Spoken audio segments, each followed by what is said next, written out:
Kanalım ve mutfağımdan herkese merhabalar. Bugün sizlere değişik bir yöntem ile yapmış olduğum tel tel yumuşacık açma tarifimi paylaşmak istiyorum. Bunun için öncelikle hamurumu yoğurma işlemine geçiyorum. 3 su bardağı ılık sütü yoğurma kabının içerisine boşaltıyorum. Üzerine 10 gram yani 1 paket kuru mayayı ekliyorum. Dilerseniz yarım küp yaş maya da kullanabilirsiniz. 2 yemek kaşığı toz şekeri de ilave ettikten sonra şöyle bir karıştırıyorum. Daha sonrasında 1 su bardağından 1 parmak eksik olacak şekilde sıvı yağını ilave ediyorum. Üzerine 2 adet yumurta kullanacağım. Fakat yumurtanın bir tanesinin sarısını açmaların yüzeyine sürmek için ayırdım. Sıvıları güzelce karıştırdıktan sonra un ilavesine geçiyorum. Toplamda 8 su bardağı un kullandım. Fakat sizler yine de kontrollü ekleyin, farklılık gösterebilir. Unun üzerine 1 tatlı kaşığı dolusu tuzu da ilave ettikten sonra güzel bir şekilde hamurumu yoğurma işlemine geçiyorum. Hamuru yoğururken kullanmış olduğum su bardağı ölçüm ise 200 ml'dir. Oldukça yumuşak ama ele yapışmayan bir hamur olarak yoğurdum ve üzerini streçleyip sıcak bir ortamda en az 40-45 dakika mayalanmaya bırakıyorum. Mayalanan hamurumun öncelikle havasını alıyorum. Mayalı hamurları olabildiğince yumuşak bir hamur olarak yoğurmaya özen gösterelim. Tezgahın üzerine 1 yemek kaşığı dolusu nişastayı serpiyorum ve hamuru nişastanın üzerine alıyorum. Dilerseniz un da kullanabilirsiniz. Fakat mümkünse nişasta kullanmanızı özellikle tavsiye ederim. Çünkü hamurun dokusu daha da güzel oluyor. Hamuru nişasta ile toparladıktan sonra mandalina büyüklüğünde bezeler kopartıyorum. Hepsini avucumun içerisinde yuvarlayarak hazırlıyorum.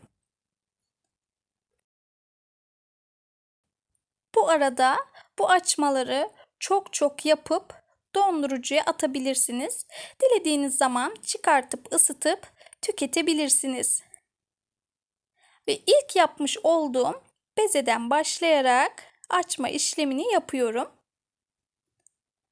Burada 50 gram kadar bir tereyağı erittim.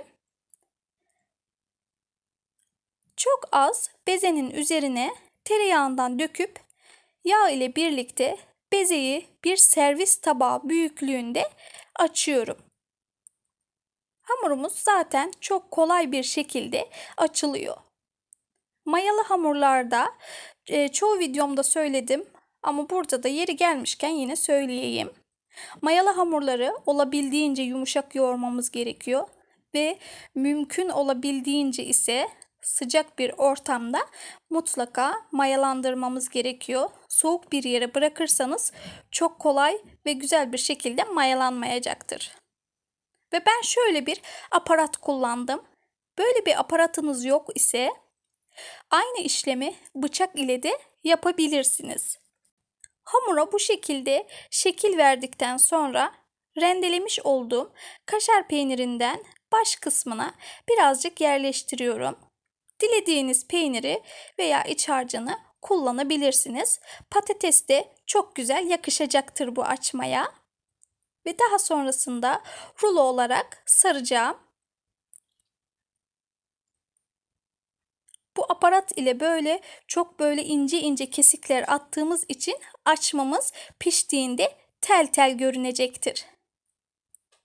Daha sonrasında zıt yönlere çevirerek kendi etrafında döndürüp gül şeklini vereceğim ve yağlı kağıt sermiş olduğum fırın tepsisine dizeceğim.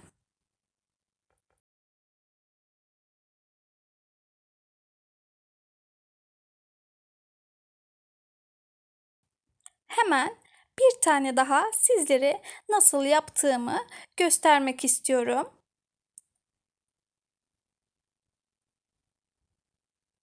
Bu Bu tarifimi deneyen arkadaşlarımın mutlaka yorum ve görüşlerini yorum kısmında beklerim. Hepsini memnuniyetle okuyacağım.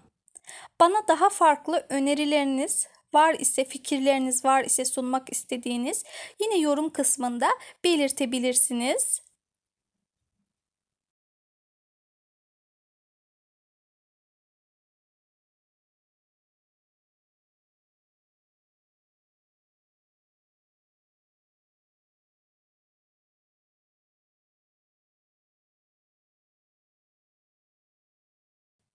Hamurumu açtım ve aparatım ile tekrar üzerinden geçiyorum ve bu şekilde kesikler atıyorum.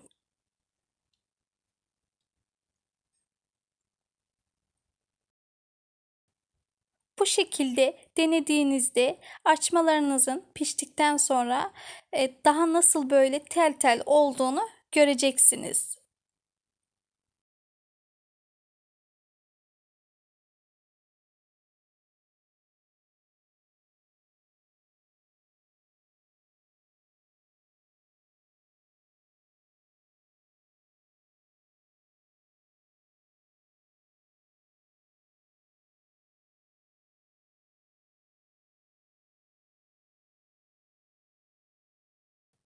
Sonuncu bezeyi de hazırlayıp koyduktan sonra bir 15-20 dakika tepsi mayası mutlaka verelim.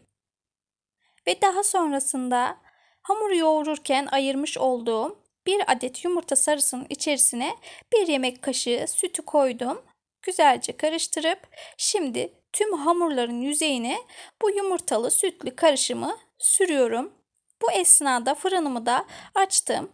190 derecelik alt üst fanlı ayarda ısıttım ve bu şekilde de pişireceğim. Her fırına göre pişirme süresi farklılık gösterebilir. Dikkatlice nar gibi kızarana dek pişiriyorum. Güzelce kızardıktan sonra hemen fırından alıyorum. Şöyle bir 5-10 dakika üzerini temiz bir bez ile kapatıp bekletirseniz daha da yumuşacık olduğunu göreceksiniz. Ben çekim esnasında çok fazla beklemeden hemen bir tanesini kopartıp sizlere iç dokusunu vesaire daha yakından da göstermek istedim. Piştikten sonra da puf puf kocaman olup kabardılar gördüğünüz gibi.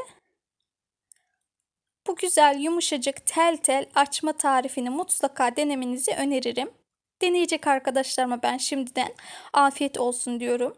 Yeni tariflerimde görüşebilmek için kanalıma hala abone değilseniz ücretsiz bir şekilde abone olabilirsiniz. Zil işaretini de açarsanız size bildirim gelecektir. Kendinize iyi bakın. Sevgiyle kalın, hoşça kalın.